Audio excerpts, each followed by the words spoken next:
आजचा शेतकरी आधुनिक तंत्रज्ञानाचा वापर करतोय, पण योग्य भाव नसल्यामुळे त्याच्या कष्टाचं चीज होत नाही. कष्ट वाढले, पण उत्पन्न मात्र कमीच राहिले.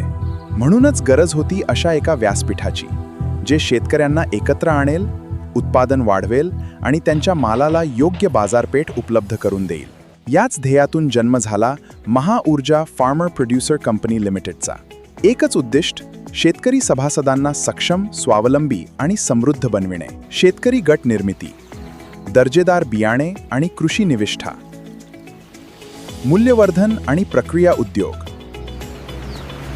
कोल्ड स्टोरेज, पॅकिंग या सर्व माध्यमातून आपण शेतकऱ्यांचं उत्पन्न वाढविण्याचा आमचा प्रयत्न आहे. आधुनिक तंत्रज्ञान, प्रशिक्षण, सरकारी योजनांचा लाभ आणि पूरक व्यवसायांच्या माध्यमातून ग्रामीण अर्थव्यवस्थेला नवी दिशा देण्याचा संकल्प आज आदर्श सरपंच मा भास्करराव पेरे पाटील यांच्या शुभ हस्ते महाऊर्जा फार्मर प्रोड्युसर कंपनी लिमिटेडच्या नव्या प्रवासाचा शुभारंभ होत आहे. कृषी सेवा हीच ईश्वर सेवा. Mahaurja farmer producer company limited. समृद्ध शेतकरी, सक्षम भारत.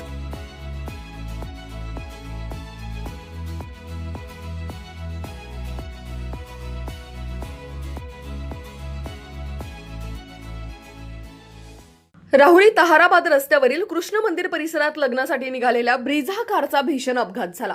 अपघातात कारचे मोठे नुकसान झाले असले तरी सुदैवाने कारमधील तिघेही सुखरूप बचावले. मिळालेल्या माहितीनुसार राहुरी तालुक्यातील मल्हारवाडी येथून बाबू अनंता गुलदगड यांची ब्रिझा कार लग्नासाठी राहुरीच्या दिशेने जात होती. कृष्ण मंदिर परिसरात समोर जाणाऱ्या इको वाहनाने अचानक कट मारल्याने ब्रिझा चालकाचे वाहनावरील नियंत्रण सुटले. त्यानंतर ब्रिझा कार रस्त्याच्या कडेला जाऊन 2-3 पलट्या घेत उलटी झाली. अपघात एवढा भीषण होता की कारचे मोठ्या प्रमाणात नुकसान झाले, मात्र कारमध्ये प्रवास करणाऱ्या तिघांनाही कोणतीही गंभीर दुखापत झाली नाही. ते स्वतःच वाहनातून सुखरूप बाहेर आले. अपघाताची माहिती मिळताच परिसरातील नागरिकांनी घटनास्थळी धाव घेत मदतकार्य केले. तसेच राहुरी म्हैसगाव मार्गावरील अनेक वाहन चालकांनी आपली वाहने थांबवून प्रवाशांची विचारपूस केली. काही काळ या मार्गावर वाहतुकीचीही कोंडी झाली होती. या अपघातातून पुन्हा एकदा भरधाव वेग आणि निष्काळजी वाहन चालन किती धोकादायक ठरू शकते. अरुंद रस्ता, निकृष्ट रस्ता, मोठमोठे खड्डे हे अधोरेखित झाले. अतिघाई संकटात नाही. त्यामुळे वाहन चालकांनी वाहतुकीचे नियम पाळून सुरक्षित वेगाने वाहन चालवण्याचे आवाहन ग्रामस्थांकडून करण्यात येत आहे. राष्ट्र सह्याद्री न्यूज साठी प्रतिनिधी जालिंदर ढोकणे, राहुरी. राष्ट्र सह्याद्री,